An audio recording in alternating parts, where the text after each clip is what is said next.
Hello, this is Yancey Graves. This is the toxicological effects of mercury.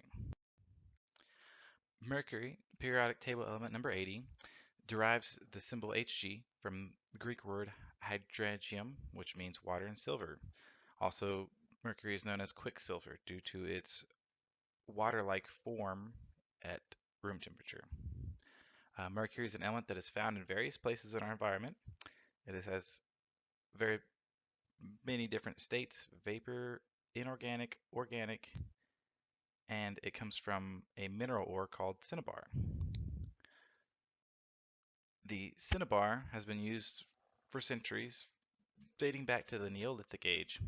It ranges from being a preservative all the way to decorations of tombs, of pharaohs, for colors, especially to increase the lavishness of the buildings. Like on the right hand side, we see a picture of a Minecraft building that resembles a Roman villa. The red is very close to the cinnabar red that was used in multiple Roman and Egyptian villages and high temples.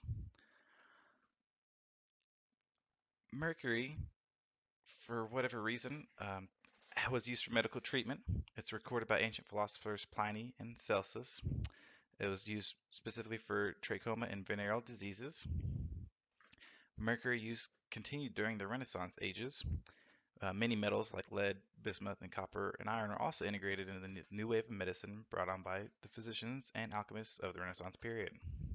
Mercury was very cheap and very easy to attain at the time due to the amount of cinnabar mining. The property of amalgamation that mercury possesses led it to the use in dentistry in the mid-19th century. Inorganic mercury salts have been used for many purposes and are still being used today. Multiple fillings throughout the years have been used with mercury due to the amalgamation property that allows all these silver, copper, lead, whatever other metals, tin, to combine and form strong bonds together. Some people think you could get mercury poisoning from the fillings, but typically there's not enough mercury in them to get poison. However, the thing that interested me was the Mad Hatter disease. This, as you could see, popularized by the Alice in Wonderland Mad Hatter, also played by Johnny Depp.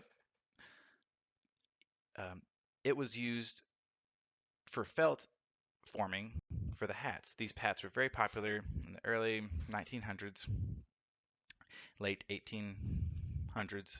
Abraham Lincoln wore one himself. Uh, it was found specifically in the nitrate form that was used to produce the felt. The common way to achieve mercury is through mining for the cinnabar. However, due to the amalgamation process, mercury is used specifically for gold mining. You can pan gold like these gentlemen on the right or these children on the left, unfortunately, and the mercury will almost absorb the gold or even silver with little to no effort from the people working. This made it very popular in the ancient times and still used today for mining. This, however, led to massive pollution. The pollution from the ancient world has still modern day effects. It is absolutely insane how much water pollution is still relevant in underground aquifers due to ancient gold and silver mining techniques. It was so popular of a process that Cortez brought it over to South America. And whenever he realized that the South Americans had all these luxurious golds and silvers and luxurious pieces and massive mines, they he thought it would be a great idea to use mercury and extract even more gold. He wound up making the people of South America slaves and would put them through very harsh situations to mine for the gold and the silver. The mercury vapor in the air caused many deaths in miners. It was actually one of the first signs that mercury was poisonous to people. Typically starts with a volcano due to being underground. It is spread up into the air, condensation happens, it is reduced to ash, low temperature brings it back to the surface, specifically in the oceans. Most of our oceans is the biochemical cycle for mercury. With the amount of pollution present that the oceans have in it from natural power plants and production and the mining from the aquifers leads to significantly increased amounts of mercury pollution in the ocean. This is the primary way that we are exposed to mercury these days. The fossil fuels burn the mercury, comes down into rain, fish, bacteria, phytoplankton, they all consume this and it gets to us.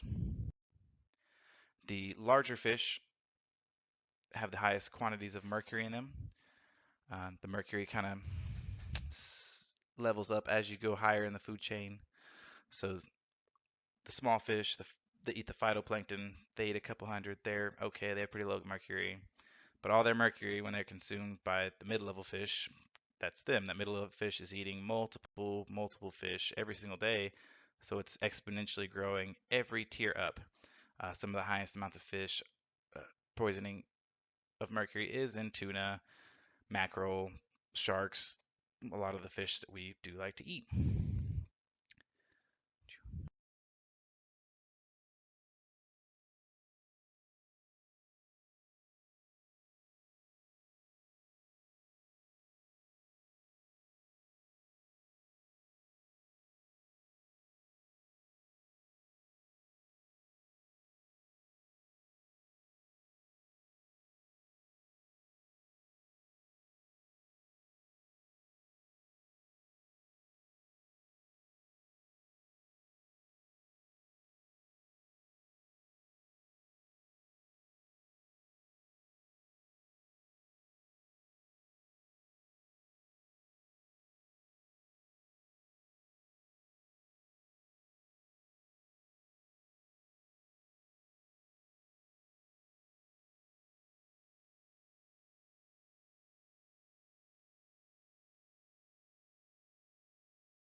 Multiple signs and symptoms are ataxic gait.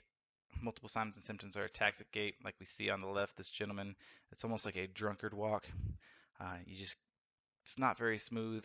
It is a pretty cardinal sign of neurological impairment, specifically mercury poisoning. The bottom right is from mercury vapor. The inflammation in the bronchioles in the lungs is pretty well documented. And with a CT scan, MRI up in the right hand corner, you can see the amount of mercury poisoning in the brain. There are multiple types of mercury and how it is poisonous. Methylated mercury is the most dangerous. On the left hand side, you'll see a cyclical column that shows you how it becomes methylated. The top right figure is a ion of methylated mercury, and the bottom right is mercury vapor that is commonly used in light bulbs as a fluorescent green glow. Mercury is very dangerous due to its ability to cross the blood-brain barrier. Mercury is very lipid soluble. It will bind to multiple lipids in our body that can pass the blood-brain barrier, and it's very hard to excrete and break those bonds. That's why mercury is so dangerous. It uses a large neutral amino acid transporter due to the size of the mercury ions. They don't know if it's the mercury salt being positively charged that is so dangerous to our body. It is somewhat unknown, but we know it is extremely harmful. There has only been one death attributed to dimethylmercury. This is the most toxic form of mercury possible. In 1997, a college chemistry professor on the left-hand side from Dartmouth, she unfortunately had a couple of drops fall into her latex gloves. The gloves did not protect her from the absorption of the mercury. Her mercury concentration in her blood was roughly 1,000 micrograms per liter. There have been no other recorded exposures to dimethylmercury, but she passed away within 3 months of coming in contact with very few drops of the mercury.